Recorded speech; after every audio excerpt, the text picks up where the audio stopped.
우리는 전 세계에서 NBA 다음 리그를 만든다가 B리그의 궁극적인 목표예요. KBL은 외국인 선수 2명으로 다시 열었습니다. 쿼터를. 스카우트 눈으로 보면 프로팀에 진짜 욕심나서 데리고 가고 싶은 선수가 몇 명이나 될까 싶은 거예요. 피바 위에 NBA가 있습니다. 아까 천상계. 그래서 NBA는 예. 피바가 하든 말든 국제무대와는 벽을 쌓고 있는, 그러니까 세국 정책에 가까운 나라가 돼버렸어요. 예.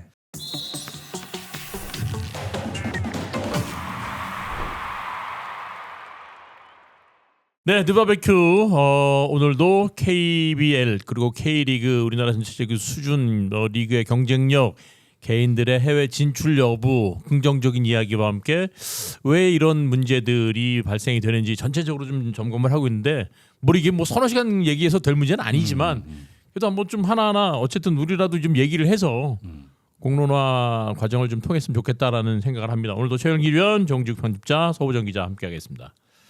좋은 얘기를 좀 많이 해야 되는데 네. 그죠? 자꾸 쓴소리만 나오네. 근데 사실 쓴소리가 소금과 같은 역할을 하는 거잖아요. 조직을 썩지 않게 만드는 거잖아요. 그런 이야기들이. 그렇죠. 듣기 싫은 이야기들이. 네. 그래도 좀 계속 해봐야 되겠습니다. 자, 지난 시간 우리가 어디까지 얘기하다가 이제 끝났죠? 그 지금 환경이 그래. 환경이 선수가 해외로 나가서 나가기가 쉽지 않은 쉽지 않다. 경쟁력이 없다. 지금 그렇죠. 한국 선수들이. 그래서 우리가 빨리 유학원을 만들자 여기까지 했죠. 아니 근데 이 얘기 들으면 정말 솔깃해할 학부모님들도 계실 거예요. 네. 그렇지 않겠어요? 이게 결국에는 KBL도 이제 다음 시즌 2026, 2027 시즌부터 외국인 선수 2명이 동시 출전합니다. 다시. 그러면 우리 선수들 설 자리는 더 줄어드는 그렇죠. 거예요. 이제 줄어든 거죠. 기존에는 이제 2명 보유, 1명 출전이었는데 맞아요. 이제 지금은 2명 보유에 2명 출전이 2, 3쿼터를 외국인 선수 2명이 다 뛰게 됩니다. 벌써부터 중고등학교 연맹, 대학 연맹에서 앓는 소리 하겠네. 네, 앓는 소리 하고 있어요. 근데 이게 해결책이 없는 건 아니에요. 왜냐하면 일본이 올해부터는 일본이 장기적인 기획을 잘 세우잖아요. 제가 좀 감탄한 건 제가 B리그 출범 때부터 꽤 관심 있게 봐왔어요. 취재도 많이 했고. 근데 B리그가 이제 지난 시즌이 출범 10주년이었어요. 10주년 기념 시즌에 이현중 선수가 이제 정상을 찍었고 B리그는 이제 2026, 2027 시즌이 11번째 시즌인데 11번째 시즌에 자신들이 계획했던 대로 B 프리미어를 출범을 합니다. 네. 그래서 26개 팀이고 적자가 나면 퇴출이에요. 뭐 이부 순위에 리그. 상관없이 2부 리그로 적잖아요. 갑니다. 적자 나면 네. 적자 나면 2부 리그예요. 퇴출 기준이 적자야? 기준이 흑자냐 적자냐? 흑자 적자도 있고 평균 관중 4,000명 이상 해야 되고 그리고 6,000 이상의 체육관이 있어야 되고 그래서 그 기준이 몇 개가 있어요. 그걸 충족해야지만 그러니까 올해 그 비프리미어 프리미어 리그 라이센스를 주기로 했는데 원래 지금이 24개 팀이었어요. 근데 구단 아까 말한 것처럼 5,000석 이상 그리고 평균 관중 4,000명 이상 그리고 여러 가지 조건을 걸었는데 그걸 충족한 팀이 26개 팀이 된 거예요. 그 네. 팀이 더 늘어납니까? 성적과는 굳이 큰 상관. 성적은 상관없이. 네. 그리고- 그래서 그걸 충족을 시켜요. 연 매출이 12억 엔 이상 이렇게 네. 해야 되고 이런 걸 다 충족을 해야 되는데 그걸 충족을 하면서 프리미어에 가겠다 말려는 팀들이 막 늘어나는 거예요. 네. 그 팀이 26개 네. 팀이. 네. 그래서 26 비프리미어가 26개 팀인데 거기는 외국인 선수가 3명 뜁니다. 4명 외우에 3명이 뛰어요. 그리고 한 자리를 아시아 쿼터로 줍니다. 그럼 일본 선수 자국 선수가 뛸 때 한 자리예요. 근데 B리그에 그러니까 우리로서는 받아들이기 힘들죠. 우리 정서에는. 말도 안 야, 된다 그러죠. 일본 리그인데 일본 선수가 주전에서 한 명만 뛰어? 이게 말이 돼? 이거 어떻게 할 거야? 이라는 얘기를 하는데 지향점은 우리는 전 세계에서 NBA 다음 리그를 만든다가 B리그의 궁극적인 목표예요. 그래서 지금 유로리그가 NBA 다음 리그인데 그 자리는 우리가 간다라는 생각으로 일본 리그가 아니라 전 세계적으로 각광받는 리그를 만들기 위해서는 그 레벨의 선수들이 와야 한다. 해서 외국인 선수 3명에 아시아 쿼터 선수 1명인데 이제 그것도 아시아 쿼터 선수도 한 2년 뒤인가요? 호주 선수도 대체할 수 있습니다. 호주는 세계 랭킹 5위를 하는 그 팀이에요. 완전 다국적 다국적 팀이에요. 예. 근데 그럼 일본 아마추어계는 반발이 없느냐? 당연히 있습니다. 당연히 있어요. 그래서 이거를 B리그 총재가 설명회를 가졌습니다.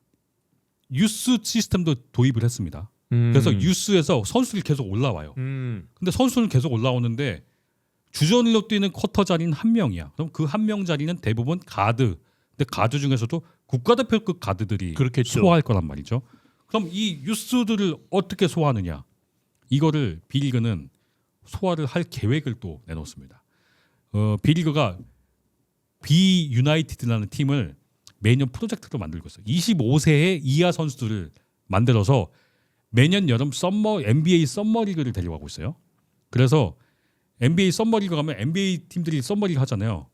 근데 그 팀들이 매일 경기하는 게 아니거든요. 쉬는 날이 있어요. 쉬는 날 옆에 있는 체육관에서 이 B리그 연합팀과 연습 경기를 합니다. 그래서 제가 그걸 작년에 보고 왔는데 덴버 너게츠하고 작년에 한 두 개 팀을 데리고 B리그 연합팀을 붙여서 25세 이하 선수들도 게임을 뛰키는 걸 보고 얘네 진짜 대단하다 해서 소름 끼친다. 그래서 그걸로 이 유망주들의 경쟁력을 소화하겠다 이겁니다.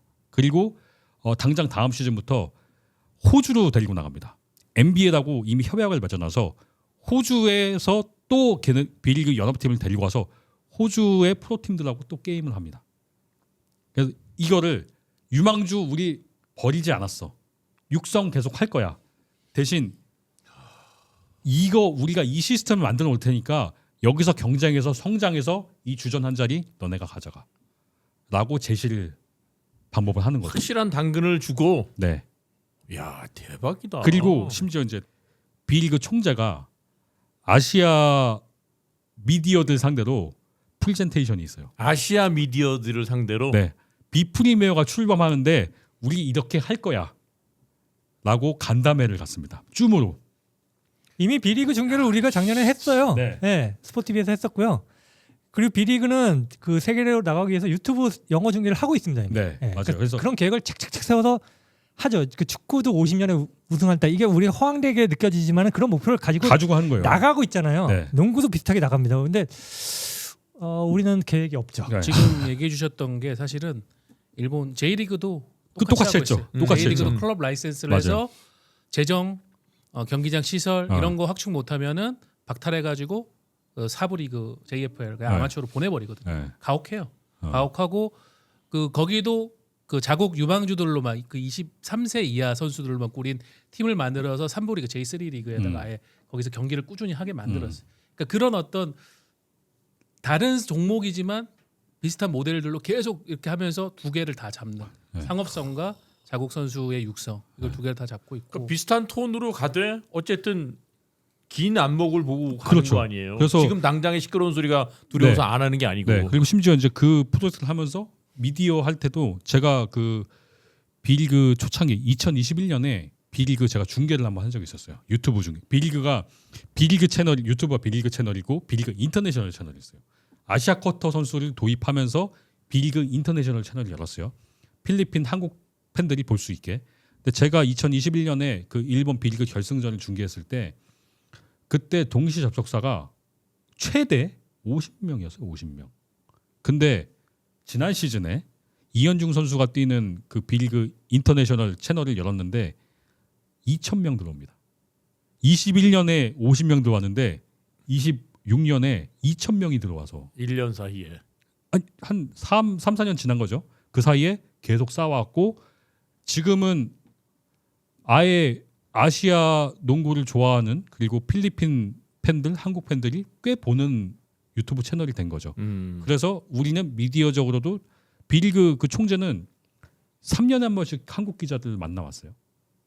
우리 총재가 일본 기자를 만난다고 하면 뭐 정신 나간 소리야. 이럴 거 아니에요. B리그 총재는 그러니까 저희 얼굴도 알아요. 대박이다. 그래서- 국제야. 네. 네, 그래서 B리그 총재가 아시아 기자들 대상으로 B리그 프리미어 설명회를 가집니다. 그러니까 너무 놀라운 거죠. 그래서 그리고 지난해 B리그가 이제 3년마다 KBL하고 이제 협약을 맺는데 KBL은 그냥 뭐 하던 대로 합시다가 KBL 기존인데 B리그는 그게 싫은 거예요. 뭐 하나 더 해야지. 똑같은 거에서 뭐 할 거야. 해서 B리그가 작년에 제시한 게 이 B리그 유나이티드 25세 이하 육성들을 하겠다 이 팀을 KBL D리그로 보내겠다. KBL도 2부 리그 하거든요. 그렇죠. 거기서 보낼 테니 같이 해달라. KBL이 거절을 했어요. 왜 거절한지는 모르겠어. 근데 나는 너무 좋은 기회라고 생각했는데 왜냐하면 그 D리그에서 B리그 유나이티드하고 우리나라 2군 선수를 뛰면 2군 선수들도 일본 팀에게 노출이 될 거 아니에요. 그럼 이 선수들도 B리그, 2부 리그는 3부 리그 뛸 수 있는 여정 이게 열린단 말이에요. 근데 난 KBL이 그걸 왜 거절한지 모르겠지만 어쨌든 이렇게 해서 일본은 계획적으로 풀어 나가는데 KBL은 외국인 선수 2명으로 다시 열었습니다. 쿼터를. 그러면 우리 5년 뒤에 이것 때문에 이거 하는 거야. 우리 10년 뒤에 이것 이렇게 갈 거야. 라고 간단하게 제시도 못하고 그냥 지금의 KBL 외국인 선수 2명을 바꾼 건 우리가 EASL을 그 동아시아 슈퍼리그 그러니까 축구를 치면 ACL이죠. AF 챔피언스 리그. 네, ACL을 이제 농구도 있는데 그거 나가는데 거기는 외국인 선수 2명이 뛰는데 우리는 1명만 뛰는 리그다 보니까 2명이 익숙치가 않아서 우리가 상대가 안 돼요. 그것뿐 아니라 우리가 열심히 안 해요. 아니 열심히 하지도 관심도 않고 없고. 관심도 그러니까 없고 심지어는 이번에 12개 팀으로 확장이 되면서 필리핀이 안 나가서 우리나라에게 3개 팀 나와라 했는데 우리는 안 거절하고요. 거절했고요. 네. 대만이 3개 팀이 나왔습니다. 네. 그러니까 우리는 2개 팀밖에 안 나가는데 네. 우리는 관심도 없고요. 열심히 하지도 않고요. 돈이 들어서 그래서 우리가 안 지금 나가는 6강에 거예요, 겨우 한 팀 나갔습니다. 네. 이번에. 근데 그거를- 작년에 아예 다 탈락해버리고. 근데 그걸 맞춰보겠다고 그냥 2명을 바꾼 거예요. 별 계획이 없어. 그냥 감독들이 우리 2명 합시다 해서 2명을 한 거예요. 근데 지금 KBL도 그렇고 K리그도 그렇고 일본이 그렇게 장기적인 플랜을 갖고 준비하고 실행하고 있다는 걸 알고 있을 거 아니에요. 그렇죠. 알고 있죠. 그런데도 저러고 있다고? 심지어 KBL은 B리그하고 매해 직원들 연수를 보냅니다. 서로 바꿔서. B리그 직원이 KBL 와서 한 2달인가 3달 일하고 우리 직원이 B리그 가서 3달 일하고 이렇게 교류도 하는데 이런 리그 와서 뭘 배워가겠어? 그러니까요. 그게 끝이에요. 그래서 아쉬운 건 그럼 외국인 선수 2명을 뛰키니까 이미 당장 대학 감독들 지금 KBL 만나러 간다고 난리예요. 그럼 KBL에서 제시를 해줘야죠. 우리 외국인 선수 뛰니까 국내 선수 자리가 줄어들어. 근데 우리가 이런 시스템을 마련할게. 그래서 유망주들 소화할게. 라고 제시를 해줘야 되는데 그게 없는 거예요. 그래서 물론 KBL이 그리고 KBL의 구조상 KBL이 3년마다 총재를 바꿉니다. 구단들 돌아가면서. 그렇죠. 회원사 위주로. 그러니까 기업에서 이제 마지막에 이 자리 드리겠습니다라고 이제 앉혀주는 자리다 보니까 마무리 일하는 총재가 아닌 거죠. 마무리 잘하고 나가세요. 그렇죠? 네네. 의전 받으시는. 그렇죠. 예. 그렇죠. 그런 코스다 보니까 이제 KBL이 뭔가 그것도 이제 임기가 3년밖에 안 되니까 와서도 물론 일을 열심히 하시는 분도 있지만 뭐 해보려고 하면 임기가 끝나니까 뭐 해볼 수 있는 프로젝트도 없는 거고 이 구조도 지금 잘못돼 있어서 이걸 무조건 바꾸긴 해야죠. 뭐냐면 장기적인 프로젝트가 하나도 없는데 제가 그 TV를 잘 안 보는데 예전에 그 드라마 스토브리그에서 그 백승수 단장이 하는 얘기가 있어요. 돈 없어서 졌다. 과외 못 받아서 대학 못 갔다. 몸이 아파서 졌다. 핑계만 대면 똑같은 이유로 또 진다는 건데 이게 지금 KBL에 너무 딱 맞는 얘기 같아요. 지금 제자리에서 가만히 있으면 지금 똑같아요. 지금 KBL이 내년에 30주년입니다. 그러면 우리가 40주년에는 이렇게 바뀌어 있을 거야라고 계획이 있어야 되는데 근데 제가 좀 KBL 취재 20년 하고 있지만 20년 전이나 지금이나 형도 마찬가지네. 똑같아요. 달라진 거 하나도 없어요. 팀 숫자 똑같죠. 네. 네, 그 사이 바뀐 거는 제가 느끼기에는 외국인 제도밖에. 외국인 제도만 네.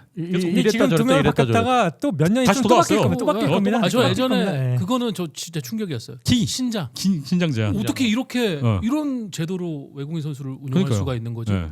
어. 그러니까 너무 그때 근시안적인 그런 거니까 지금 오케이 30년 동안 그렇게 해왔으니 가만히 있으면 또 40년 때도 똑같아요. 그러니까 지금이라도 우리 30년 주년 하면서 40주년에는 우리 이렇게 바뀔 거야라고 제시하면서 유망주들도 우린 이렇게 소화해서 이런 프로그램을 갈게라고 제시하는 게 물론 KBL이 다 못한 건 아닙니다.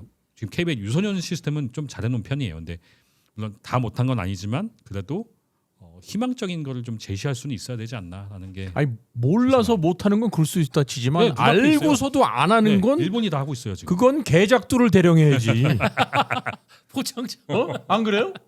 그렇죠. 그리고 축구도 그렇잖아, 축구도. 일본과 우리가 시스템이 다른 게 일본은 약간 학생 스포츠지만 우리는 엘리트 체육이잖아요. 맞아요, 예를 들어서 맞아요. 야구에서 하는 게 뭐 일본은 3천 몇 개 팀이 있다, 우리는 70 몇 개 팀이 있다 이러면서 걔네가 더 많다 하지만 걔네들은 학생들이에요. 학생들이죠, 네, 학생들. 대부분은 네. 엘리트 팀도 있긴 하지만 농구는 21개 팀이에요. 그러니까 일본은 야구 팀보다 더 많습니다. 4,200개 정도 팀이 고등학교 농구를 해요.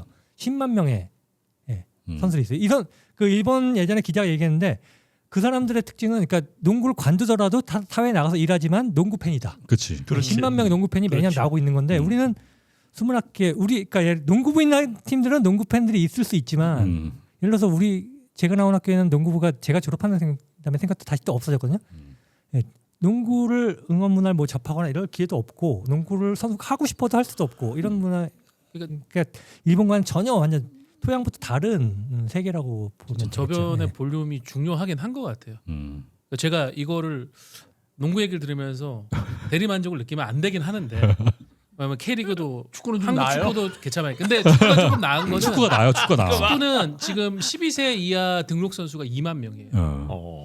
농구가 한 500명, 700명? 그뭐 그것도 안 될 것 그 같은데. 거예요? 그것도 안 될 것 같은데. 근데 축구는 어떠냐면은 시스템이 지금 그러니까 클럽 산하의 유스 시스템도 그렇고 일반 클럽도 또 학교 엘리트도 그런데 보통 한 학년에 한 15명을 받아요.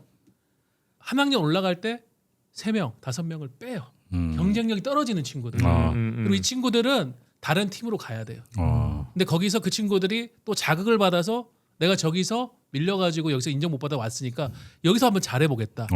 그래서 노력해서 다시 올라오는 선수들이 있어요. 그 팀으로 돌아가진 않지만 다른 팀으로 인정받아서 가는 그런 그러니까 이런 식으로 저변이 어쨌든 볼륨이 있으니까는 필터링이 되고 거기 안에서 아까 전에 우리 정지욱 기자 얘기한 내부에서의 경쟁이라는 그쵸. 게 좀 그렇죠. 되는데 그게 저는 그래도 한국 축구의 좀 힘이라고 생각을 하거든요.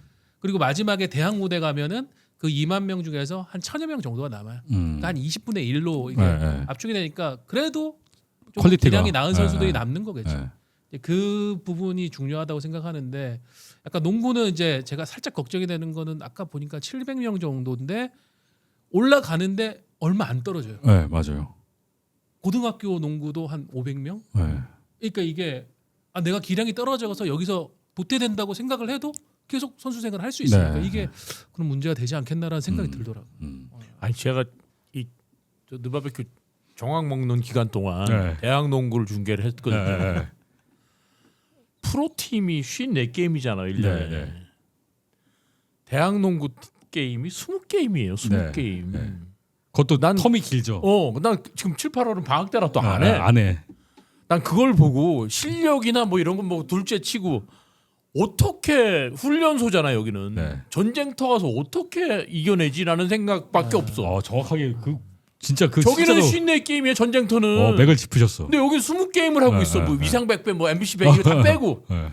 어떻게 가서 이겨내려고 그러냐. 아니, 나는 근데 그거는 좀 이해할 어떻게 수가 없어. 다른 게 미국도 대학 농구는 한 30경기에서 만약에 뭐 토너먼트 올라가면 37경기, 8경기 정도 하거든요. 30경기 이하를 하는 팀들도 있고. 근데 대학 NBA는 82경기를 하죠. 뭐 그런 거는 큰 문제가 될 건 아니고.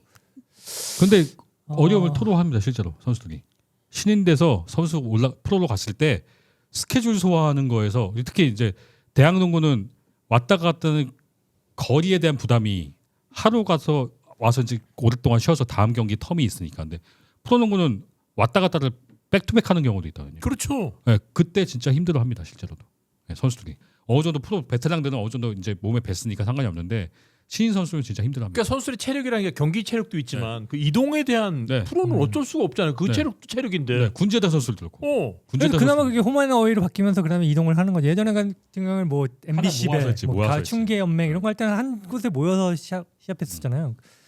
뭔가 뭐가 바뀌어야 될지 솔직히 한두 그러니까 개가 아니라서. 제가 네. 객관적으로 보면 제가 뭐 프로팀 스카우트도 아니고 아니지만 스카우트 눈으로 보면 프로팀에 진짜 욕심나서 데리고 가고 싶은 선수가 몇 명이나 될까 싶은 거예요. 실제로 그랬습니다. 실제로 없을 것 같아. 네, 실제로 그렇고 지금은 이제 국내 예전에는 그래도 이게 점점 그 느껴지는 게 대학 리그 수준도 점점 낮아지다 보니까 예전에는 프로에서 드래프트 1순위로 온다. 무조건 주전 한 자리 가져갑니다. 기대치라는 게 있으니까. 네. 오세근 선수 같이 들어오자마자 리그를 씹어먹은 경우도 있어요. 지금은 사실 이제 없죠.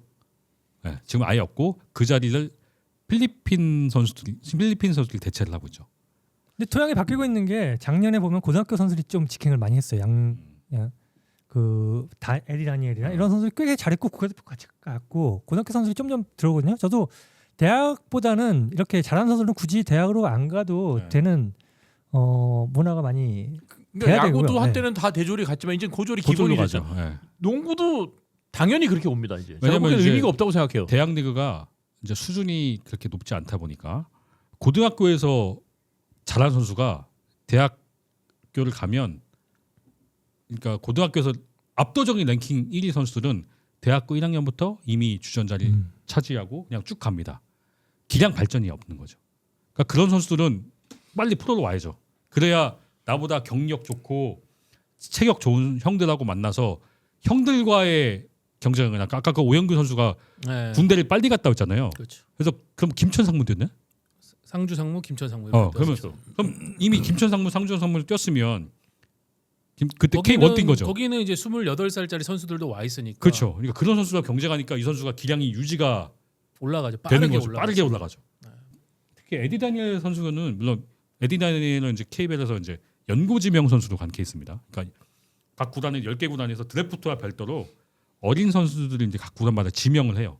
이 선수는 우리가 이제 챙겨서 올린다 해서 이제 온 선수인데 만약에 에디 다니엘이 대학 리그를 갔다 1학년 때부터 바로 평정이 됐을 거라 생각을 해요. 근데 프로에 오니까 수비로만 평정이 되는 거지 공격으로는 아직 평정이 안 되거든요. 그러니까 에디 다니엘 선수도 프로에 왔으니까 아 내가 공격이 부족하구나 이런 걸 이제 느껴서 본인이 연습을 하는 건데 자극받을 수 있는 리그가 아니다 보니까 좀 아쉽죠. 제가 깜짝 놀랄 말씀을 좀 드릴까요? 제가 오래 경험한 네. 거예요. 당농구 준비하면서. 이 쿼터 중반부터 어느 팀이라고는 얘기는 안 할게요. 존 디펜서즈입니다. 네. 상대가 못 깨요. 음. 후반 3쿼터, 4쿼터까지 존을 그대로 씁니다. 끝까지. 네. 못 깨니까. 못 깨더라고. 못 깨니까. 난 깜짝 놀랐어 네. 진짜. 10년이 연세대는 고려대 그 3-2 예전에 한 3년 동안 못 깼어요. 와 나는 맞아. 그걸 보고서 프로팀 스카우트들 이 장면을 보면 어떻게 생각을 할까? 그것도 그게 또 대단한 존도 아니에요. 아니 그러니까 잠깐 쓰고 풀어야 될 건데 네, 그죠, 그죠. 그냥 평범한 야 그래서 나는 이런 기량이라고? 그 종목의 차이는 있겠지만은 보통 축구는 그렇게 얘기해요. 유럽에서도 그렇고 이제 한국도 그렇고 사실 선수들에게 기술적인 교육을 하는 거는 이제 다 대중화가 돼요. 유럽에서 하는 스킬 훈련은 한국에서도 해요. 그래서 어린 선수들이 16세, 17세가 되면 기술적으로 완성이 됩니다. 그 다음부터는 경기 운영, 그렇죠, 그렇죠. 전술적인 이해, 그죠. 지능 이제 맞아요. 이런 부분에서의 그건데 그 경험의 기회를 주냐 안 주냐의 차이가 굉장히 크다고 느낀 게 뭐냐면은 지금은 이제 이 선수가 좀 유럽 진출하고 나서 이제 하브리그 쪽에 임대를 가니까 근데 양민혁이라고 2년 전에 K리그 센세이션을 일으킨 선수 있었어요. 이 선수 딱 1년 활약하고 총 이적료 70억 기록하고 토트넘이 딱 데려갔죠. 이 선수한테 딱 하나의 기회가 간 게 뭐였냐면은 동계훈련을 데려갔어요. 고3인데 고2에서 고3 올라가는 선수인데 강원은 그냥 그 김병기 데려갔어. 대표 이사는 그 윤정환 감독, 정경호 코치 지금 정경호 감독인데 우리는 외부에서 큰 이적료 주고 선수 못 데려오니까 얘 키울게. 발굴해야지 키워야지 이래가지고 김병기 대표가 일단 데려가 동계 데려가서 거기서 경기를 뛰어봤는데 거기에서 유럽 팀들하고 경기를 하는데 이 친구 두각을 보인 거예요. 그러면서 개막전에서 바로 선발 나왔는데 거기서 공격 포인트 기록하고 이 친구가 18살인데 자신감 막 얻으니까는 기량이 그냥 쌓이는 거야. 그냥 네. 모르겠다. 전지훈련 동안 12경기 딱 연습 경기 하면서 이 선수 머리가 좋으니까 경기 운영 능력을 딱 이제 그죠, 그죠. 요령을 배운 거예요. 그 다음부터 K리가 쭉쭉 나가서 19살에 그냥 토트넘이 70억을 주고 데려갔다니까요. 그러니까 이게 되는 건데 이게 기회를 주냐 안 주냐. 제가 봐도 분명히 한국에서도 농구 지도자들이 가르치는 그런 교육이 과연 지금 이 그쵸. 시대에 네. 확 떨어질까? 분명 어느 정도는 근사치에 이제는 각오보다 그쵸, 훨씬 그쵸. 가 있을 거고 네. 그렇다고 우리가 뭐 80년대 이충희 김현준이 그렇다고 기술이 안 좋았나 그것도 아니고 그죠. 허재가 그러니까 저는 그 부분에서의 용기 그리고 제도적인 변화 그게 좀 맞아요. 문구가 있어야 되죠. 네. 그래서 저기 외부의 목소리가 많이 굉장히 필요해요. 저도 사실 제가 농구 기자만 했으면 시야가 좁았을 건데 그래도 기자 생활하면서 야구도 하고 축구도 하면서 특히 축구하면서 이런 유스 시스템이나 선수들 성장할 수 있는 그런 거 보면서 시선이 좀 달라지고 있는데 네. 딱 너무 필요한 저희가- 얘기를 해준 저희- 것 같아. 축구가 아직 많이 부족해요. 축구도 많이 욕 먹고 있고 문제가 많은데 네. 여기도 그래도 육성이라는 게 어쨌든 네. K리그 한국 축구는 세계 축구의 이 생태 시스템 안에서 아래쪽에 있거든요. 네. 그러니까 여기서 좋은 선수를 육성해서 빨리 우리가 위로 보내서 네. 그 선수들이 그 리그에서 경쟁력 쌓고 와서 대표팀에서 해야 우리가 월드컵에서 그치, 뭐라도 그치. 하지라는 인식이 딱 이제 순서가 잡혀 있으니까 축구가 그거를 그게 확실하죠. 그게 그걸 하고 월드컵에서 있죠. 잘해야 된다는 인식이 확실한데 그렇죠. 네. 우리는 그건 없죠. 그 바운더리 안에서 어쨌든 같이 호흡을 해야 되니까. 네. 네. 농구는 농구는 그렇지 않죠. 왜냐하면 농구는 사실 농구 월드컵이 권위가 그렇게 높지 않으니까. 왜냐하면 축구는 피파 월드컵이 최고의 권위잖아요. 그렇죠. 그래서 피파 월드컵, 피파 주관하는 경기는 대표팀에서 차출하면 거절이 소속팀이 거절이 안 없어요. 돼요. A 대표팀. 무조건 가야 되고 A 매치 하는 기간에는 리그 전 세계 리그가 다 쉬고. 부상이라고 해서 차출을 거부했다. 그러면 진단서를 제출을 해야 되고요. 그렇죠. 네. 그 다음 일주일은 경기를 뛰지를 못해요. 네. 네, 그런 제약까지도 만들어놨어요. 그 정도로 피파가 A 대표팀에 미치는 영향력은 이거는 누구도 네. 침범하지 못하죠. 근데 농구는 피바가 똑같이 하고 있습니다. 피바가 똑같이 피바 주간 대회에서 대표팀의 사출에는 거절이 안 되고 진단서 내야 되고 똑같이 해요. 그리고 피바 브레이크 있을 때는 리그는 쉬고 하는데 NBA가 있습니다. 피바 위에 NBA가 있습니다. 아까 천상계 그래서 NBA는 예, 피바가 예. 하든 말든 피바에서 부르든 말든 상관이 없어요. 그냥 거절. 그러니까 결국 이 농구 월드컵의 이 권위가 그렇게 높지가 않은 상황이어서. 그리고 피바가 피파처럼 되려고 되려고 노력을 하고 애를 쓰고 있죠. 애를 농구 쓰고 월드컵이라고 이름도 바꾸고 음. 열심히 하고 있는데 시간이 필요하죠. 시간이 아직은. 필요하죠. 예. 걔네들도 시간이 필요한데 우리는 얼마나 시간이 필요해? 우리는 뭐 월드컵 나갈까 말까 뭐 그렇죠. 별로 관심도 없는 것 같고 네. 예. 올림픽은 나간 지 굉장히 오래됐고 아니, 이게 예. 쉽게 해결될 문제 같지가 않아요. 그러니까 우리는 그냥 여자 농구는 그래도 간간히 세계 대회 나가서 성과를 내왔는데 남자 농구는 올림픽 마지막 간 게 96년이에요. 근데 96년 올림픽도 그 전 대회 94년 대회에서 중국이 8강을 가면서 아시아에 티켓을 2장 줘갖고 우리가 2등에서 올라간 거지. 어쨌든 96년이 우리는 올림픽이 마지막인데 그냥 농구는 국제 대회에서 어렵지라는 그 인지를 하고 있으니까 아예 도전 자체도 안 하고 있는 거죠. 근데 그 과정 어쨌든 이현중이라는 선수가 나와서 한국 선수도 할 수 있네라고 이제 보여주고 있으니까 그래도 우리 한번 해보자라고 이제 마음이 모아지고 하고 있는 건데 사실 굉장히 어려운 길을 그러니까 우리가 전 시간에도 얘기했지만 수영의 박태환 때려 죽여도 안 될 거로 종목 중 하나가 수영이라고 생각. 된다니까요. 그러니까 하면 피겨도 되잖아요. 김연아를 통해서 됐고 네. 스켈레톤도 난 그러니까요. 영원히 안 될 거라고 생각했는데 윤성민 그러니까요. 되잖아. 농구 물론 신체 조건 중요하지만 네, 네. 안 될 거 없다 이 말이에요. 그러니까요. 농구도. 그러니까요. 그러니까 안 된다고 그냥 포기해버리면 거기서 끝인데 기본적으로 이제 축구는 또 선수들 몸값도 월드컵을 뛰냐 마냐, 월드컵에 들어갔냐 마냐 그것도 선수 몸값에 그렇죠. 영향을 미치죠. 그거에서 증명을 하면은 확 튈 수가 있으니까. 그렇죠. 근데 남자 농구는 또 그건 아니니까 대표팀에 대한 메리트도 좀 적고 이게 축구 대표팀은 일단 수당도 남자 농구 대표팀은 여전히 수당 하루에 6만 원 받습니다. 대표팀 가면 약간 대표팀에 대한 처우도 만약에 대표팀을 우리나라 농구 선수들한테 축구 대표팀의 대우 물론 농구 협회가 그만큼의 사이즈가 다르긴 하지만 다르긴 하지만 어쨌든 어쨌든 그 대우를 받는다 그렇죠. 하면 대표팀을 가고 싶어하죠. 그리고 월드컵에서 뛰어서 성과 내서 내 몸값이 올라간다라고 하면 대표팀에 꽤 많이 가려고 할 거예요. 근데 지금은 사실 어느 정도 성과를 쌓은 선수들은 대표팀에 가서 몸 다치면 어떡해라는 생각을 하고 심지어 구단들도 이거 너무 많이 우리 팀에서 너무 많이 나가는 거 아니야라고 이제 조금 예전에는 진짜 싫어했죠. 근데 지금은 싫어하진 않습니다. 근데 그렇다고 반기는 것도 아니니까 국제 대회에 대한 인식도 좀 바뀔 필요가 있긴 한데 향후 행보는 어쨌든 이번 월드컵을 계기로 K리그는 달라지지 않으면 내가 볼 땐 다 죽어. 여기는 살기로 달라져야 되는데 KBL은 자극이 제가 보기에 없어. 없어요. KBL은 자극이 없어요. 죽든지 살든지 별로 관심들도 네. 없어. 지난 월드컵이 일본, 필리핀, 인도네시아에서 개최됐어요. 사실 필리핀, 그러니까 한국에서 못하니까.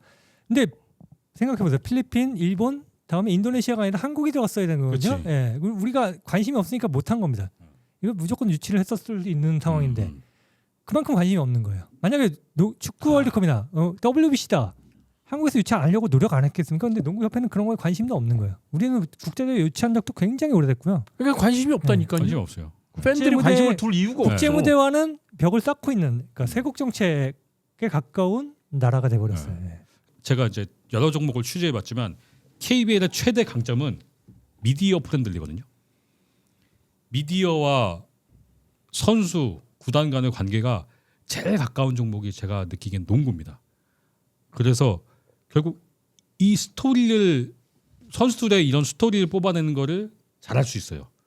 그래서 KBL이 그거에 대한 방향 제시가 되고 그리고 국제에 대한 중요성을 인식을 시키는 그런 어떤 캠페인 같은 게 이렇게 있고 설명가 이루어져서 그걸 좀 대중들에게 알릴 수 있는 그런 거를 열어놓는다면 미디어 프렌들리한 종목이어서 알릴 수 있는 방법은 충분히 많거든요. 이 국제대회의 중요성, KBL 리그는 이런 방향으로 갈 거야. 그리고 KBL 리그는 EASL 하면서 아시아끼리 만나는 리그에서 KBL과는 상관없지만 KBL이 나가는 팀이니까 여기서 우리 8강도 지금 8강 가서 4강도 못 가고 있는데 우리가 내년 후년에는 이 부분을 강조해서 KBL 팀에서 우승팀이 나올 수 있게 할 거야라는 거를 미디어들을 잘 활용해서 하면 대중들이 국제 대회에 대한 중요성 그런 걸 인지시킬 필요가 있지 않나. 축구는 축구 기자들도 마찬가지고 축구 협회나 K리그도 우리 월드컵 가서 잘 돼야 돼라는 마음이 엄청 강한 걸 보고 제가 저거 진짜 부럽다 이런 생각을 했었는데 농구는 사실 그런 게 좀 없어서 일단 당장 그러면 이제 저 농구는 저 사상 처음으로 100분 토론 주제로 한번 다음 주에 삼기로 하고 KBL 유튜브에서 한번 K리그는 어쨌든 지금 변화의 딱 중심에 서 있으니까 어떻게 지금 진행이 되고 있나 저희들이 받을 수 있는 정보는 그냥 뉴스에 나오는 정도. 예. 야 박지성 이용표 너네가 자격이 돼 이런 헛소리 하는 사람들도 있고 나 그러니까 회장 안 할게 걱정하지 마 뭐 이러기도 하고. 어쨌든 지금 한국 축구는 가장 중요한 두 개의 기둥 대한축구협회장하고 대표팀 감독 한국 축구에서의 리더십에서의 두 아이콘인데 이게 지금 다 공백 상태잖아요. 네. 그리고 이거를 동시에 또 선택을 할 수 있는 타이밍을 잡았어요.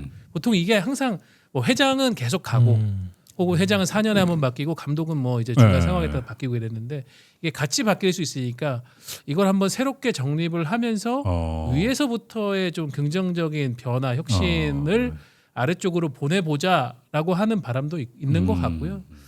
저는 이제 한국 축구에게 조금 바라는 점 어쨌든 이 변화의 진통이 끝나면은 그때는 좀 통합하자. 조금 부끄러운 모습 중에 하나는 왜 이렇게 축구가 지금 이렇게 외부 사람들한테 보기에 서로 싸우고 이렇게 하는 모습이 나올까. 어쨌든 이거는 이 진통은 좀 더 나아지기 위한 서로의 갈등이라고는 오케이 거기까지 하되 이게 끝났을 때는 진짜 좀 좋은 방향 갈 수 있게 한 마음으로 좀 뭉쳤으면 하는 그런 바람 정도는 있는 거죠. 축구는 계속 외부 자극을 받아요. 네. 뭐 그렇죠. 월드컵 맞아요. 가서 맞아. 자극받고 유럽파들 모습 보면서 자극받고 AF 챔피언스리그 이런 것도 자극을 굉장히 많이 받거든요. 수시로 이제 그런 지적들이 나오고 있고 K리그가 막 1년에 공청회도 한 두세 번씩 하면서 어쨌든 뭐 지금 일본 같은 경우에는 시즌제를 이게 일본 농구처럼 맞아요. 예, 추춘제로 바꿨기 네, 때문에 네. 지금 K리그의 하도도 그런 부분이에요. 네. 우리는 어떻게 할 거냐. 그러니까. 지금 모든 아시아의 축구 시즌제 시스템이 다 그렇게 가고 있는데 우리는 그냥 이대로 갈 거야? 그거에 대해서 이제 계속 의견들을 주고받고 하는데 그거에 대해서 가장 좋은 답은 언젠가 나와야 될 거고 이제 이런 거는 저는 긍정적인 부분이에요. 전 제가 가끔 예를 드는 게 이제 그런 거예요. 패션 디자이너들은 지금이 우리가 2026년 여름이지만 그 사람들은 지금 이 시대에 살지 않아. 2030년 여름에 갈 사이죠. 네. 그렇죠. 그죠? 디자이너들은 몇 년 후를 바라보고 디자인을 해요. 그렇죠. 스포츠에도 그런 사람이 있냐라고 봤을 땐 저는 어떤 종목도 그런 사람이 있다고 생각하지 않아요. 오늘 하루의 승패만 중요한 거야. 네. 내일을 그건 네가 생각해. 너 아무도 생각 안 하는 거야. 근데 지금 아까 일본 얘기 예를 들어주셨지만 너무나 좋은 거죠. 네. 방향성과 정체성과 정확 분명하잖아요. 네. 맞아요. 그러니까 다 지금 당장 불만 있어도 입 다물고 협조하는 거 아니에요. 네. 그래서 일본은 제가 그 시마다 신지 총재를 보면서 놀라운 건 제가 그 서머리그를 2016년에 갔었고 그 다음에 2024년에 가고 2025년에 갔거든요. 2016년에 갔을 때는 B리그가 막 생겨날 쯤이어서 NBA가 B리그를 쳐다보지도 않을 때예요. 감히 뭐 만나지도 못하지. 그렇겠죠. 근데 이 시마다 신지 총재가 매년 여름에 썸머리그 때 라스베가스 가고 매년 올스타 때 NBA 올스타를 가고 NBA 올스타는 그 전 세계 프로농구 총재들한테 초청장을 다 보냅니다. KBL은 안 보내요. 왜냐하면 KBL 한때 보냈었는데 총재가 가갖고 술 먹고 쇼핑하다가 그냥 안 보고 이제는 안 보내요? 지금 KBL 끊어진 지 벌써 한 13년 됐어요. 몇 년 전에는 KBL 총재가 올스타 보러 갔다고 기사에도 나오고 그랬었잖아. 그게 벌써 13년, 14년 전이에요. 아 진짜? 네, 지금은 초청장. 그래서 그때 NBA에서 한국은 부를 필요 없겠다 해서 그냥 안 보내요. 대박이다. 네, 근데 그게 그 자리에서 총재를 부르는 건 비즈니스 그렇죠. 총재들이 만나니까 다른 나라 총재를 만날 기회가 어디 있어요. 거기서 다 만나고 하는 건데 그 신지 총재는 한 번도 안 빠지고 다 가서 비즈니스를 해갖고 재작년에 NBA 총재를 만나서 회의한 사진을 올렸어요. 그러면서 NBA 썸머 실제로 그 다음에 NBA 썸머리그 팀과 B리그 유나이티드 팀과 연습 경기를 붙여놓고 이 리그가 나아가는 방향이 눈에 너무 명확하게 보이는 거니까. 근데 사실 그런 변화들이 보이기가 쉽지 않거든요. 왜냐하면 우리가 혁신을 하지만 혁신이 하루아침에 일어나지 않잖아요. 조금씩 바꿔서 내가 당장 올해부터 탄산음료 안 먹을 이제부터 탄산음료 안 먹어 나 끊었어 해도 처음부터 하루 빡 끊지 못하고 먹는 시간을 조금씩 늘려가든지 해서 끊어가잖아요. 눈에 보이기 쉽지 않은 건데 B리그는 눈에 확 보이네. 확 보여요. 쉽지 않은 건데. 근데 그만큼 이 변화들을 가져가는 걸 보면서 실제로 해냈고 불과 4년 전에 우리 이렇게 해서 할 거야. 한국 기자들 조그마한 체육관에 모아놓고 이렇게 할 거는데 한국 기자들이 얘네 할 수 있어 했는데 해냈어. 보면서 굉장히 너무 부러워요. 일본 보면서 이런 것들이 확실히 그만큼 아는 만큼 보여야 되고 하니까 더 우리가 기자들도 어쨌든 이런 걸 더 알리는 것도 기자들의 역할이니까 더 많이 보고 더 많이 느껴야 되지 않을까. 그래서 물론 제가 지금 작년 재작년 썸머리그 갔을 때 그 일본 선수 카와무라 유키가 썸머리그 나왔거든요. 일본 기자들이 한 7, 8명 마셨어요. 한국 기자는 이현중 선수 나오는데 한국 기자는 저하고 예전 미국의 메이저리그 취재하는 후배 2명. 근데 이번에는 이제 아무도 안 갔죠. 왜냐면 회사에서 돈을 안 내주니까. 저는 썸머리그 다 제 돈 내서 냈거든요. 근데 제 돈 깨먹으면서 했지만 또 가서 그 세계를 보니까 아는 만큼 보인다고 또 달라지더라고요. 아마 소정 선배도 해외 리그 가면서 또 거기서 보신 것들이 많을 거고 하니까 좀 해외에 대한 견문도 넓히고 관심도 넓히는 게 일단은 기본이 아닐까. 저 신사동으로 출근해요. 혼자만 알고 있으면 어떡해? 항상 얘기해요. 얘기 많이 해요. 얘기 많이 하는데 뭐 그건 이제 듣기 나름이니까. 근데 자기는 KBL도 문제점 많이 알고 있고 한데 이행하기가 쉽지 이거 않아요. 알면 뭐 하냐고. 돈을 끌어오는 것도 어렵고 지금 중계 방송사 구하는 것도 어렵잖아요. 굉장히 어려운 상황인 거죠 지금. 예. 이질적인 거는 제가 느끼기엔 피부로 느끼기엔 NBA는 진짜 인기가 계속 올라가고 네, 계속 올라가죠. 제 친동생이 KBL은 안 보는데 네. NBA는 대부분이 그래요. 대부분이 네. 그래요. 볼 수가 없지. 슬퍼요. 우리 이렇게 계속 슬퍼만 해야 되는 거죠 지금? 제가 어떻게 이런 얘기해? 얘기 드리면 좀 그런데 여기 와서 제가 최근에 아까 저기 지난번 방송 때 네. 요즘에 한국 축구에 대해서 너무 부정적인 것만 계속 들여다보고 얘기 드리니까 힘들다고 했는데 더 힘들어. 저는 여기 와서 좀 힐링이 돼서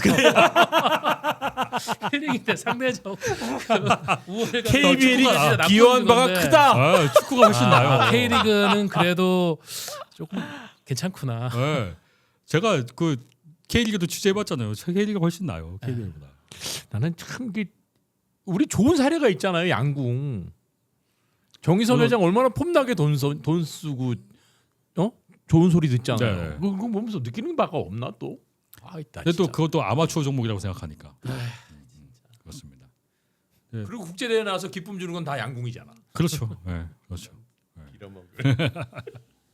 어쨌든 뭐 우리가 넋두리처럼 얘기를 했는데 외면할 수 없는 사실이잖아요. 네, 우리가 맞습니다. 거짓말한 것도 아니고. 네. 그렇다고 마냥 우리가 해외 리그만 부러워할 일도 아닌데 언제까지 이런 넋두리를 해야 하고 있는지도 참 한스럽습니다. 근데 어쨌든 이런 얘기를 계속해야 되고, 그러니까 제가 보기엔 우리가 이거 한두 번 얘기해서 끝날 일이 아니에요. 네, 계속해야 되고, 그리고 계속 인지시켜야 되고, 그래야 조금이라도 변화 시도하려는 거를 조금이라도 끊어낼 수 가능성을 끊어낼 수 있는 거니까. 바뀌어야 게 특히 많죠. 그리고 솔직히 체육관이나 체육시설 같은 게 우리는 국가가 운영을 해야 되잖아요. 맞아요. 네. 만약 미국이나 이런 데 다른 나라처럼 그러니까 사기업을 기업에서. 하면은 더 투자도 많이 하고 더 좋은 체육관도 지을 수 있을 것 같은데 그렇게 안 되는 것도 바꿔야 되는데 걔 바꾸자는 얘기가 몇십 년째 나오고 있는데 안 되고 안 있고 되죠. 예. 그런 것도 좀 바뀌어야 되지 않을까. 난 이번에 축구 사태 나고 나서 사실 좀 걱정을 했던 게 어쨌든 축구협회도 대한체육회 산하 단체잖아요. 네. 야, 이 스포츠 관련 전 종목이 좀 더 어려워지겠다.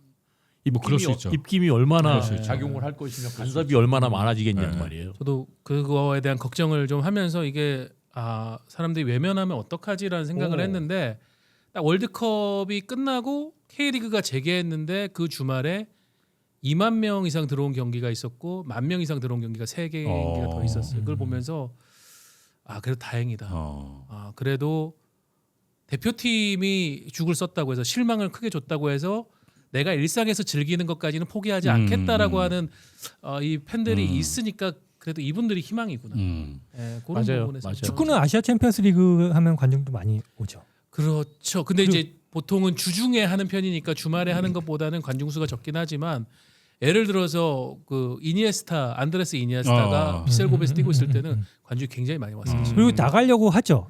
그 아시아 챔피언스리그. 그거 금전적인 환장하죠. 메리트가 굉장히 크니까. 환장하죠. EAS는 금전적인 메리트 있어도 안 별로 있어도 생각 안 하지. 아니 상금이 150만 달러예요. 근데도 안 나가려고. 이번 근데- 월드컵 우승팀이 얼마 받죠? 이번에 월드컵 스페인이 얼마 받는 거예요? 엄청 지금 거의 몇백억 단위로 올랐어요. 그죠. 한 500억 정도 네. 받는 것 같은. 맞아요. 이게 지금 중계권료하고 이런 게 엄청나게 폭증을 해가지고 지금 AFC 챔피언스리그도 챔피언스리그는 1부, 2부로 나뉘어졌어요. AF 챔피언스리그 엘리트 그리고 AF 챔피언스리그 2인데 챔피언스리그 엘리트에서 우승하면은 이것저것 참가금에서 한 100억 가져가. 결과적으로 오늘 우리가 다 했던 얘기들이 하나로 귀결이 된다. 기승전 돈. 왜냐하면 프로스포츠니까. 그러니까. 근데 웃긴 거는 그 EASL이 형 말대로 우승 상금 150만 달러인데 KBL 우승 상금 1억이거든요. 근데 KBL 팀들은 이거에 매달리죠. 150만 달러에 관심 없고. 거긴 나가봐야 못 따먹을 것 같아. 안전빵 이런 거 먹자. 근데 여기도 10개 팀 중에 우승하기가 쉽지 않은데. 쉽지 않죠. 근데 아까 여기도- 얘기한 그게 맞는 것 같아요. 미디어가 좀 자극을 주긴 줘야 돼요. 맞아요. 예를 들면 우리가 뭐 AF 챔피언스리그 엘리트나 이런 거 얘기할 때 우승 상금으로도 곧 이게 자극을 주지만은 예를 들어서 기업 구단들 같은 경우에는 그 대전 하나 시티즌이 이번에 AF 챔피언스리그 엘리트 이제 나가고 그래요? 하나은행이에요. 하나은행. 하나은행의 전략 중에 하나가 뭐냐면 베트남, 인도네시아 같은 동남아 시장에 진출을 지금 해놨어요. 그러니까 이런 팀들이 챔피언스리그 엘리트 나가서 그런 팀들하고 붙으면은 더 알려지는 거 아니야? 그렇죠. 라고 기사 써주고 이러면은 모기업들도 그렇지. 그렇네. 그러면 야 챔피언스리그 엘리트 가서 잘할 수 있게 더 지원해봐.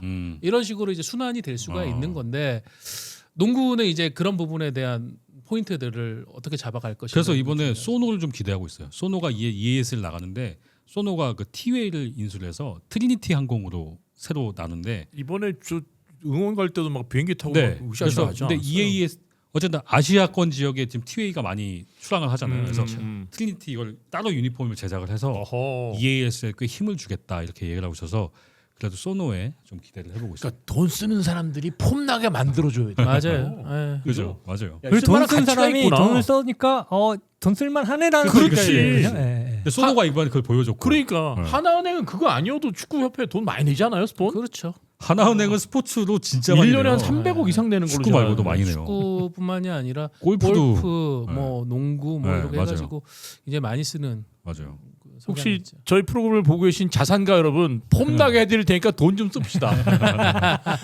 저희한테도 후원 많이 해주시고 좀 돈 좀 쓰자고요 좀. 아 나 진짜. 하여튼 또 이렇게 또 스포츠 얘기하다 보니까 시간이 훅 갔네. 정확당하고 오니까 또 이렇게 반가운 얼굴들이 봐서 좋습니다 저는.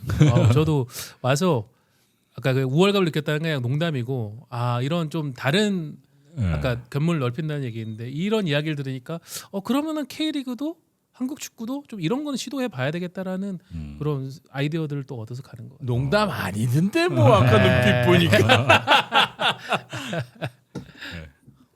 어떻게 또 하실 말씀이? 네, 뭐 저는 늘 그 너무 쓴소리만 하는 거 아니냐. 아니 해야 돼요. 이런 얘기를 많이 듣는데 어쨌든 제가 농구를 좋아해서 사비를 틀어가면서까지 해외를 많이 다니면서 보고 느낀 점들을 많이 얘기를 해야겠다는 생각에 또 마침 이렇게 토론할 자리가 마련돼 있어서 이렇게 했는데 어쨌든 한국 농구를 사랑하는 기자이자 팬으로서 한국 농구 그리고 KBL이 계속 발전해 나가고 더불어 그럼요. 꼭 이현중 선수도 NBA를 나가서 한국 농구가 할 수 있다는 것을 보여줬으면 좋겠다 하는 마음으로 이번에도 그런 응원하면서 방송을 했습니다. 조현.